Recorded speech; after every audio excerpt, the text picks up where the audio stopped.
नमो अरिहंताणम्।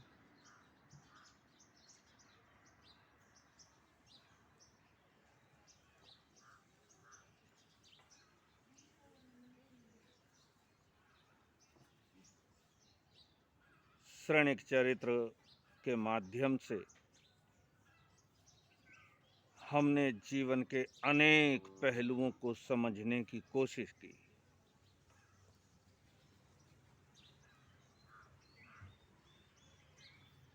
अब हम श्रेणिक चरित्र को पूर्ण करते हैं और आज एक कहानी के समझ करके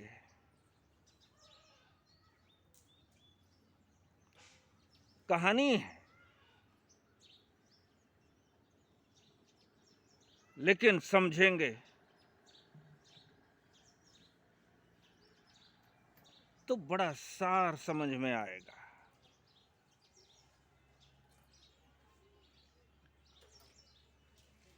एक नदी के किनारे दो पक्षी रहते थे, पेड़ के ऊपर।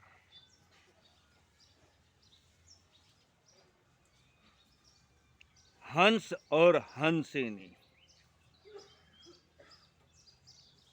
ये पक्षी का जोड़ा था।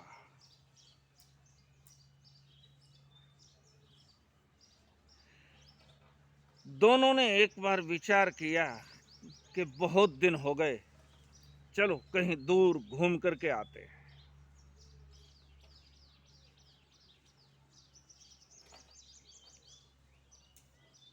घूमने के लिए निकल गए। उड़ते उड़ते बहुत दूर निकल गए। दिन भर उड़ते रहे, थक गए। शाम होने को आ गई, अंधेरा पड़ने लगा और अंधेरा होते पक्षी उड़ना बंद कर देते। तो उन्होंने भी मन के अंदर विचार किया, भाई चलो कहीं विश्राम के लिए जगह ढूंढ ली जाए। तो उन्होंने देखा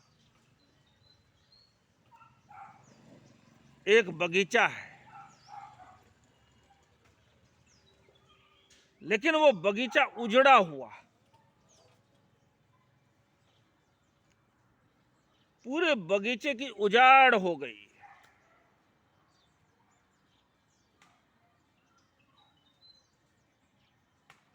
पेड़ तो हैं लेकिन सूखे हुए, एक भी पत्ता उनके ऊपर नजर नहीं आता।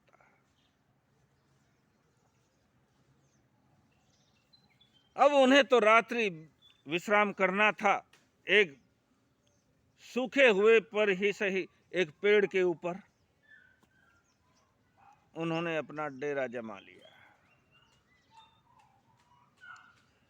लेकिन चारों तरफ नजर घुमा करके देखा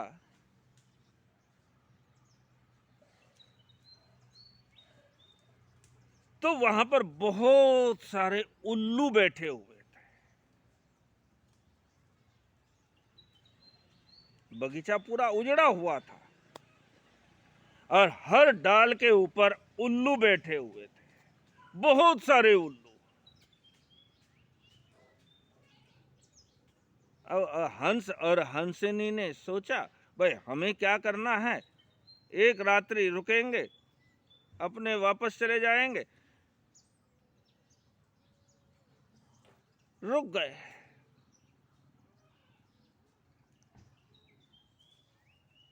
लेकिन रात्रि में दोनों बातचीत कर रहे थे।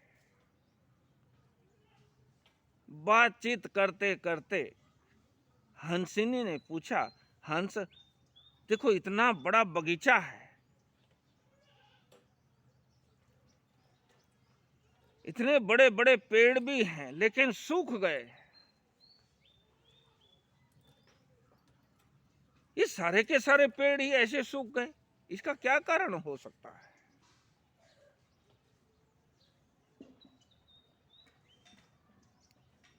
हंस ने कहा, हंसनी तुम देख रही हो,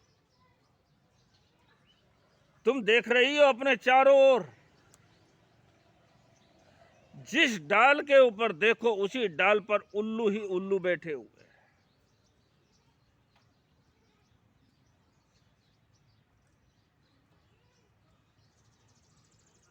बर्बाद गुलिस्तां करने को बस एक ही उल्लू काफी है।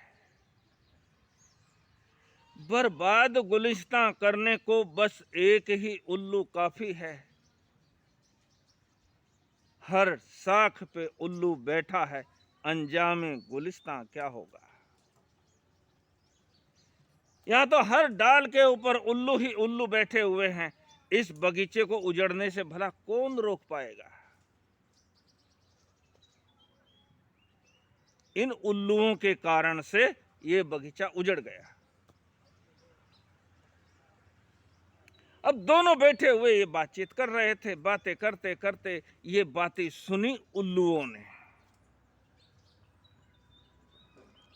उल्लू सोचने लगे, ये हमारे एरिया के अंदर आया है और हमारे एरिया के अंदर आकर के हमारी ही बुराई कर रहे हैं।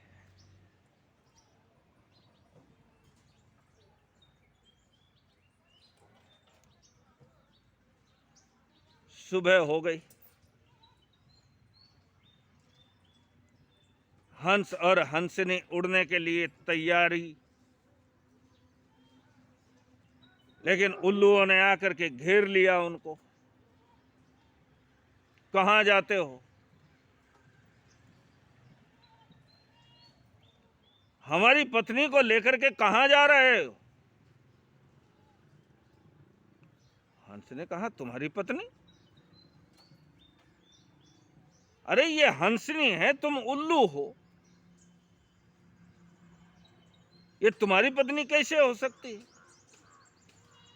कि ज्यादा बकवास मत करो, ये हमारी पत्नी है, हमको दे जाओ,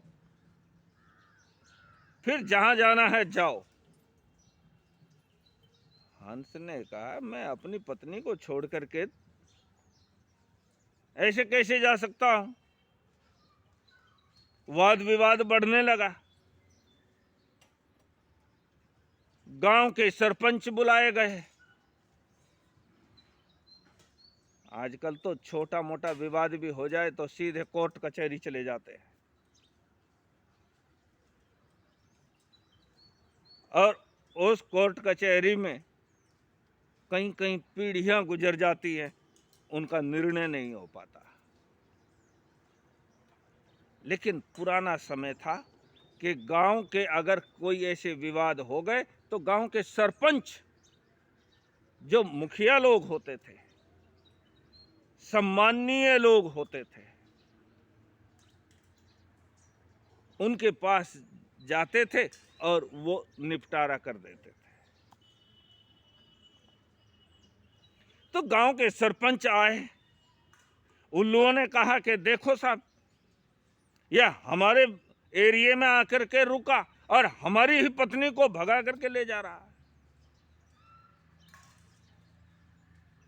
और सरपंच भी जानते तो हैं, हंसिनी और ये उल्लू कोई तालमेल नहीं।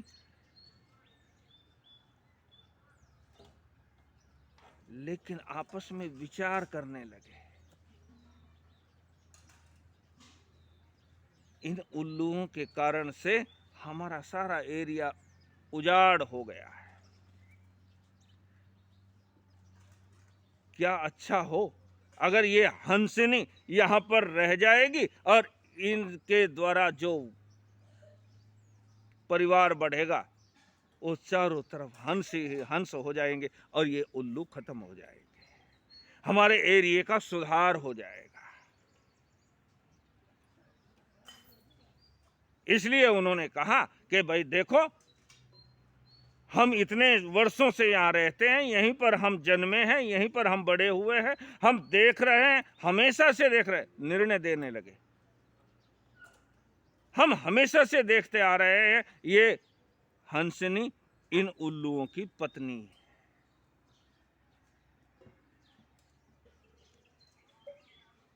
स्वार्थ।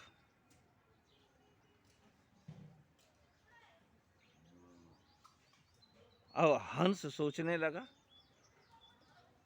जब गांव के मुखिया ही ऐसे हों तो उनसे न्याय की उम्मीद कैसे की जाए।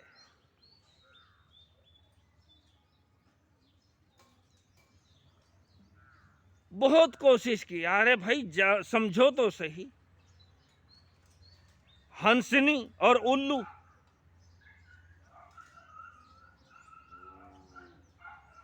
पंच लोग कहने लगे ये ज्यादा बकवास करने की जरूरत नहीं, ये हंसनी ये उल्लुओं की पत्नी है और तुम्हें इसे सौंप देना चाहिए। बेचारा रोते हुए वहां से अकेले ही उड़ने लगा, लेकिन उन उल्लुओं ने उसे फिर रोक लिया और रोक करके उसे कहने लगे, भाई तुम रात्रि के समय बातें कर रहे थे, तुम्हें याद है ना, तुम रात्रि के समय बातें कर रहे थे कि ये उजाड़ क्यों हो गया। तो तुमने क्या कहा था, इन उल्लुओं के कारण यहां पर ये उजाड़ हो गई। लेकिन अब तो समझे ना, अब तो तुम्हें पता लगा ना, हम भी जानते हैं ये हंसनी हमारी पत्नी नहीं, तुम्हारी पत्नी है। हम जानते हैं, ये सरपंच भी जानते हैं कि ये हंसनी उल्लुओं की पत्नी नहीं हो सकती। फिर भी ये तुम्हारे प्रश्न का उत्तर है, जो तुमने कहा था कि इन उल्लुओं के कारण से हर शाख पे उल्लू बैठा है। हम माना कि बहुत सारे उल्लू यहां पर रहते हैं, लेकिन ये उजाड़ उल्लुओं के कारण नहीं, उल्लू के पट्ठों के कारण से हुई।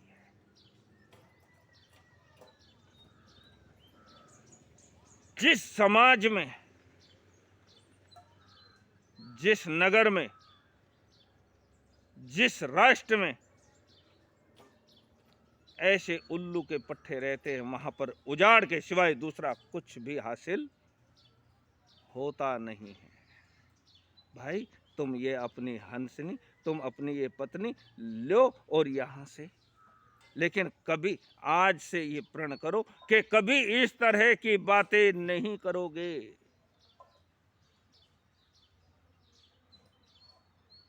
क्योंकि उल्लुओं ने इतना नुकसान नहीं किया।